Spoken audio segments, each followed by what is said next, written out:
ओम शांति। ज्ञान का सागर, नॉलेजफुल, सृष्टि के बीज रूप, सृष्टि के आदि मध्य अंत को जानने वाला परमपिता परमात्मा ब्रह्मा मुख द्वारा ज्ञान मुरली सुनाते हैं सभी आत्माओं को। बाबा कहते, इस ज्ञान की एक एक बिंदु, एक एक ज्ञान रतन पद्मों से भी ज़्यादा मूल्यवान है। ज्ञान रतन है, रोशनी है, शक्ति भी है। ज्ञान पढ़ाई है, माया के साथ लड़ाई के श्रेष्ठ अस्त्र भी है। बाबा कहते, ज्ञान के एक एक पॉइंट को मनन करना अर्थात जीवन में समाना, धारण करना होता है। मनन करने से मनन शक्ति बढ़ते जाते हैं और मनन शक्ति के बहुत सारे फायदे हैं, जैसे कि मनन शक्ति से बाप का जो ज्ञान रूपी खजाना है वो अपना अनुभव होता है। मनन शक्ति से बुद्धि बिजी रहते हैं तो माया से किनारा कर लेते हैं और व्यर्थ संकल्पों से मुक्त माया जीत बन जाते हैं। मनन करने वाला आत्मा कभी विघ्नों के वश नहीं होते। वो सदा समर्थ स्थिति, लगन में मगन रहने की स्थिति अनुभव करते हैं। माया के विघ्नों से पार सदा विजयी बन जाता है। सदा सेवा में सफलता का अनुभव करते हैं। मनन करने वाला जिस समय जो स्थिति चाहे वो बना सकते हैं, जैसे कि बीज रूप स्थिति, फरिश्ता स्थिति, कोई भी स्थिति का सहज अनुभव कर सकते हैं। बाबा के साथ लिंक जुटा रहने से लीकेज अर्थात व्यर्थ खत्म हो जाता है। तो मनन करने की इतनी सारी प्राप्तियां हैं। इसलिए आज हम बाबा की एक ज्ञान बिंदु का मनन करेंगे। बाबा कहते हैं, सभी आत्माओं का दो पिता है। एक है लौकिक पिता, दूसरा है पारलौकिक पिता।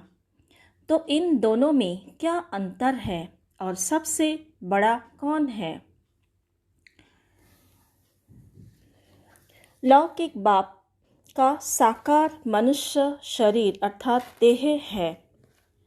पारलौकिक बाप का कोई भी साकार मनुष्य तन नहीं है। वो निराकार है, ज्योति बिंदु स्वरूप है। लौकिक पिता आत्मा के शरीर का पिता है अर्थात जिस्मानी बाप है, और पारलौकिक बाप आत्मा के पिता है अर्थात रूहानी पिता है। लौकिक पिता हर जन्म में बदल जाता है, अलग अलग होता है। इस जन्म का लौकिक पिता दूसरे जन्म में नहीं हो सकता, लेकिन पारलौकिक पिता एक ही है, वो बदल नहीं सकता। लौकिक पिता के साथ संबंध एक जन्म का होता है, इसीलिए उसको अनादि अविनाशी नहीं कह सकते। लेकिन पारलौकिक पिता अर्थात शिव बाबा के साथ आत्मा का संबंध अनादि अविनाशी है। वो कभी भी बदल नहीं सकता, चेंज नहीं हो सकता। लौकिक पिता कर्मेंद्रियों द्वारा इस साकार लोक में कर्म करते हैं। जैसे कि सतयुग त्रेता में कर्म अकर्म होता है क्योंकि वहाँ कोई विकार नहीं है, लेकिन द्वापर कलयुग में विकारों के वशीभूत होकर कर्म करने से कर्म विकर्म बन जाता है। और संगम युग पर परमात्मा की ज्ञान के आधार पर श्रीमत पर कर्म करने से वही कर्म श्रेष्ठ कर्म, सुकर्म, पुण्य कर्म बन जाता है।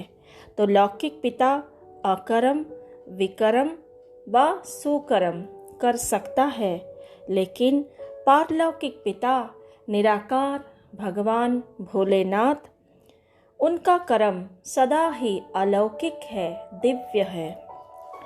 लौकिक पिता इस मनुष्य लोक में रहने वाला है, लेकिन पारलौकिक पिता परमधाम परलोक निवासी है। लौकिक पिता का वर्षा एक जन्म का विनाशी वर्षा होता है। पारलौकिक पिता का वर्षा 21 जन्म चलता है और वह अविनाशी है, क्योंकि कल्प कल्प वो मिलता रहता है। लौकिक पिता का वर्षा स्थूल है और लिमिटेड है, सीमित है। पारलौकिक पिता का वर्षा सूक्ष्म है। लौकिक पिता वर्षे में क्या देते हैं? प्रॉपर्टी, पैसा, संपत्ति, दुकान, मकान, जेवर आदि आदि। लेकिन पारलौकिक पिता हमें सर्वगुण, सर्व शक्तियाँ और ज्ञान से भरपूर करते हैं, इसलिए उनका वर्षा अविनाशी है, सूक्ष्म है और अनलिमिटेड है, बेहद का वर्षा है। लौकिक पिता का बच्चों का संख्या भी लिमिटेड है, सीमित है, अर्थात किसी पिता का 5, 10, 15 ऐसे बच्चे होते हैं, अनगिनत तो नहीं होते ना। लेकिन पारलौकिक पिता जो सभी आत्माओं का पिता है, इस सृष्टि पर जितने सारे मनुष्य आत्माएं हैं सभी का वो पिता है, इसलिए उनको बेहद का पिता कहा जाता है।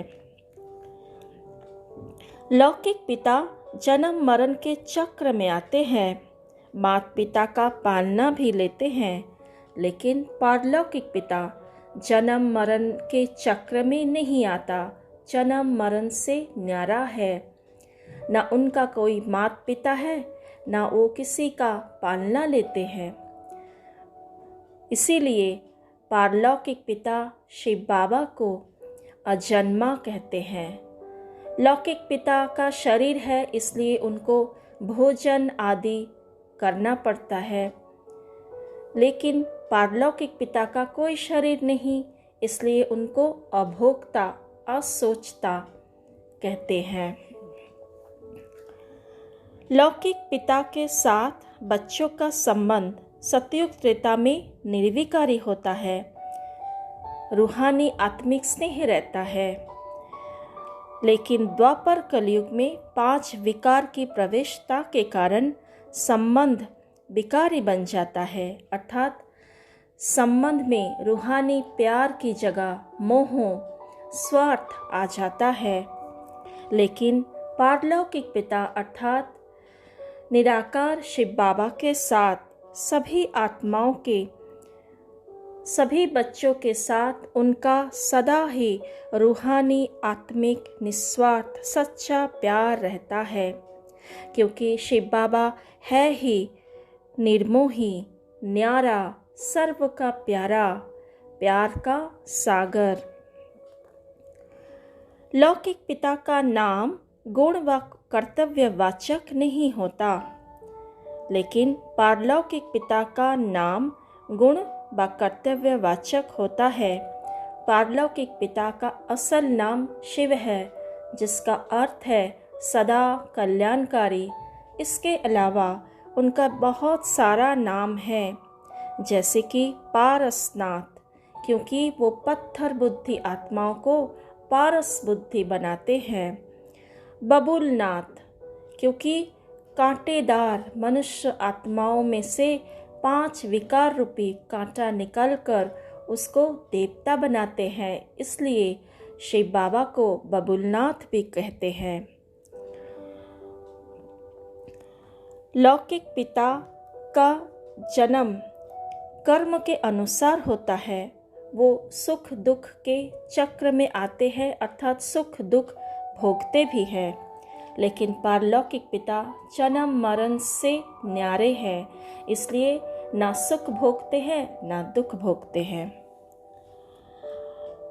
लौकिक पिता का प्रोफेशन अर्थात आजीविका भिन्न भिन्न हो सकता है, जैसे कि कोई टीचर है, प्रोफेसर हो सकता है, वकील, बैरिस्टर, डॉक्टर, इंजीनियर, सरकारी कर्मचारी, बिजनेसमैन और भी कई प्रकार की प्रोफेशन, आजीविका, शरीर निर्वाह अर्थ उनको लेना पड़ता है। लेकिन पारलौकिक पिता का प्रोफेशन कार्य ऐसा नहीं है। उनका कार्य है, कर्तव्य है बहुत महान, ऊंच। वो सभी आत्माओं का, पतित आत्माओं को पतित से पावन बनाते हैं। रावण की दुखमय संसार से लिबरेट करके, छुड़ाकर उन्हें गति सद्गति देते हैं। पारलौकिक पिता के बहुत सारे विशेषता है, महिमा है, जैसे कि वो सर्वशक्तिवान है, सर्व गुणों का सागर है, ज्ञान का, प्यार का, सुख, शांति, आनंद, प्रेम, शक्तियों का वो सागर है। बहुत सारे महिमा है, सर्वोच्च है, ऊंच ते ऊंच है, सर्वश्रेष्ठ है, उनके ऊपर कोई भी नहीं है। लेकिन लौकिक पिता का ये सारे विशेषता नहीं हो सकता। लौकिक पिता भी एक आत्मा है, इसलिए आत्मा का जो गुण है वो सारे गुण लौकिक पिता में हो सकता है, होते हैं। लेकिन लौकिक पिता को गुणों का सागर, सर्वशक्तियों का सागर, सर्वोच्च नहीं कह सकते।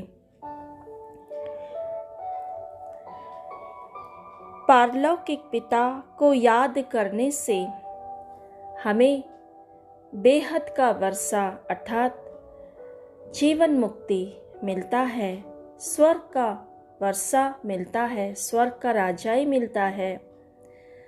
हमारे सारे विकर्म विनाश हो जाता है। हम मनुष्य से देवता बन जाते हैं। दुखदाई कांटा से खुशबूदार फूल बन जाते हैं। लेकिन लौकिक पिता को याद करने से ऐसा कोई भी फायदा नहीं होता। लौकिक पिता का पाठ सृष्टि चक्र के अंदर भिन्न भिन्न युग में हो सकता है। पारलौकिक पिता का पाठ सृष्टि चक्र के अंत में, जब पतित पुरानी कलयुग और पावन नई दुनिया सतयुग आने वाला है, उसके बीच में संगम पर शिव पिता का पाठ सर्वश्रेष्ठ महान पाठ, हीरो पाठ होता है। तो इसी प्रकार से लौकिक पिता और पारलौकिक पिता में बहुत सारे महान अंतर है और पारलौकिक पिता ही सर्वश्रेष्ठ है, सर्वोच्च है, सर्वोपरि है। इसलिए ऐसे पिता को हमें निरंतर याद करना ही है। ओम शांति।